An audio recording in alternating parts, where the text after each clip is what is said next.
obviously that was a big win, and you've got a follow-up game right now. Do you believe in a letdown problem, or do you see it as a momentum opportunity? Yeah, how do you handle that? I definitely think that's something real. I mean, you get all up for a game, and if you're not mature enough and don't handle the success well enough, you definitely have a letdown the next game, which I literally addressed it the night of the game, after the game, yesterday, today.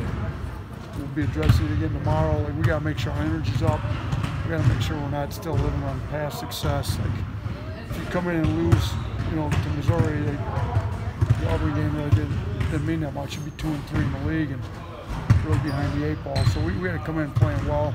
Missouri just smashed Florida, who we lost to. So Missouri's a really good team that's showing a lot of grit, character. They've got a lot of injuries that they've had to fight through, and their last game out, they looked great. You were able to put together runs in Buffalo, big winning streaks and stuff like that. What does it take from the team to kind of, mentality-wise, to go on those kind of runs? Yeah, I mean, you have to handle success well. Like, and we talked to them. To me, it's a lot harder to handle success than it is to handle failure. When you get beat, you come in with a chip on your shoulder, ready to fight. I mean, a lot of teams can get beat and then come back, play well, and get a win. It's hard to win, come back, get even better, play even harder, know you got to still improve when you win again. So we're trying to instill that here. I think we've showed we can come back after tough losses, and we came back after losing a tough one at Florida and played well against Mississippi State. I think we'll show we're really maturing if we can follow up a great win against Auburn with a great performance against Missouri. This team has had a run of 4 or 5 games where you were able to put together some wins, but for the most part, it's been fairly up and down. So, what do you take away from that little run that you can build off and kind of get into a rhythm? Yeah, I think you look our last 10 games, we won 7 out of the last 10. 3 losses are at Penn State by 2, up 9 in the second half. At Florida in double overtime, up 21, and then obviously at Kentucky. But I think we've been given an effort in all of them. So that was the deal early in the year. I think our up and down was more effort.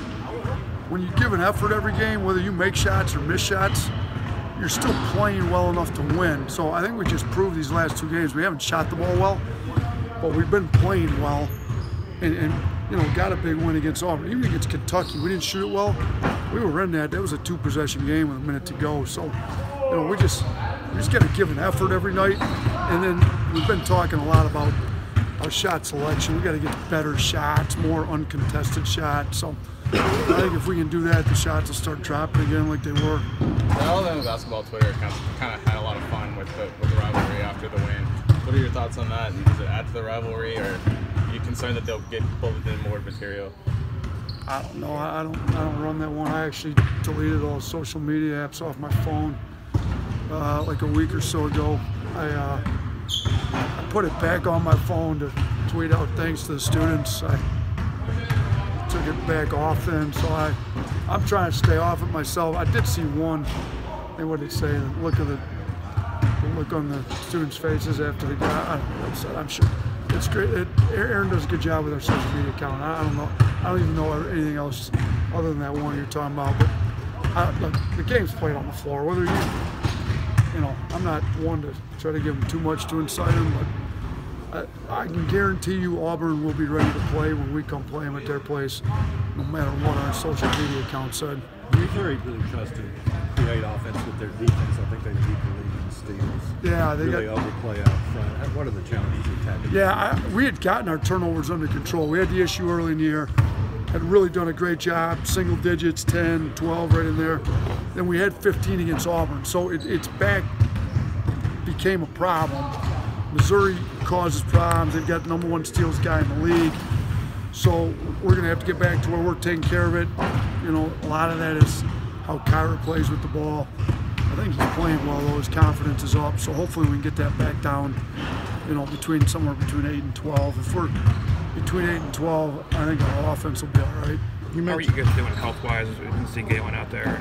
Yeah, we're healthy. Galen had some type of stomach bug virus. They checked him for the flu. He doesn't have it, so gave him some meds and sent him home to rest. But he'll be ready to go tomorrow, from what they told me this morning. But he's not injured. He just had some type of stomach virus or something. Reese is all right. Yeah, Reese is good. Reese practiced all day today. He looked good. He got banged in the knee, just had a contusion. It looked better. Beetle looked a lot better today. I think they're starting to get Beetle's stuff figured out. So Herb looked good. Reese looked good. Beetle looked good. Gio will be available tomorrow. Did you like going small against Auburn? Was that always the plan, or was that partially because of Galen? Well, no, it wasn't. They play small.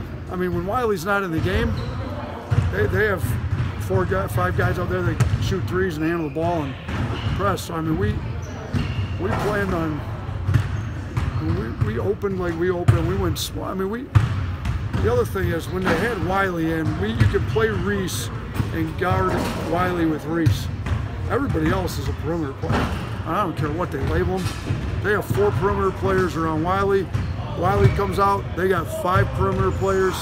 So our starting lineup's going to probably vary throughout the course of the year based on who we think's best matchups with who they have, and that's just what we went with. And as the course of the game goes along, who's playing well, how are they playing, how are they trying to match up with us? So usually we try to make them match us.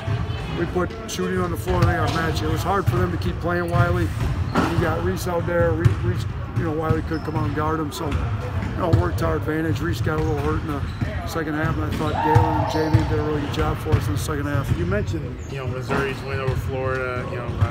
And Carolina had the win, against Kentucky. What kind of parity are you seeing in this league just a couple weeks in, and your win over an undefeated Auburn? How much parity is there? Yeah, I mean, we said that early. I mean, even LSU's the only undefeated team. They hit a shot at the buzzer to get a win. I mean, they've gotten 2 really close ones recently. So, I think there's a lot of teams that can compete for it. I think, it's just got shown over this week that different teams. I mean, South Carolina's win was big, and Florida Missouri game. Missouri looked great, really dominant. I think any team at the top can lose, if they're not playing well that day. And I think, any of these teams in the bottom or the middle. I mean, even Texas A&M looked like they were struggling non-conference for a while. Now they've looked really good in conference. I mean, they've played some tough teams. Buzz is doing a great job getting those guys got to play. So I think it's going to be a dogfight. It might be one of those years where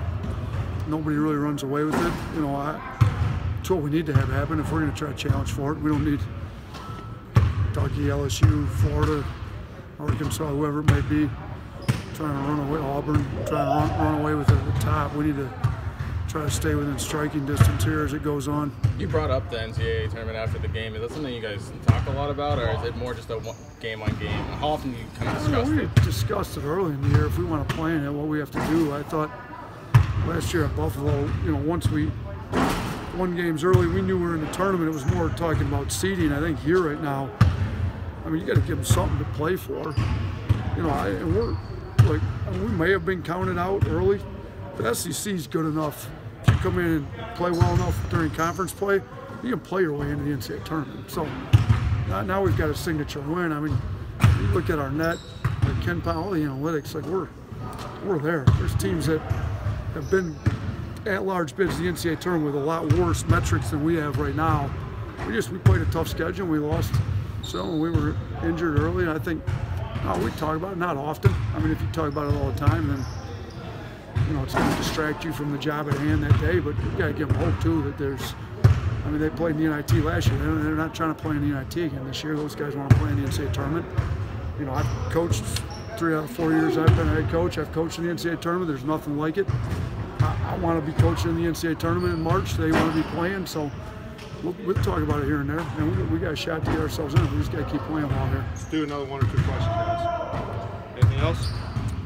All right.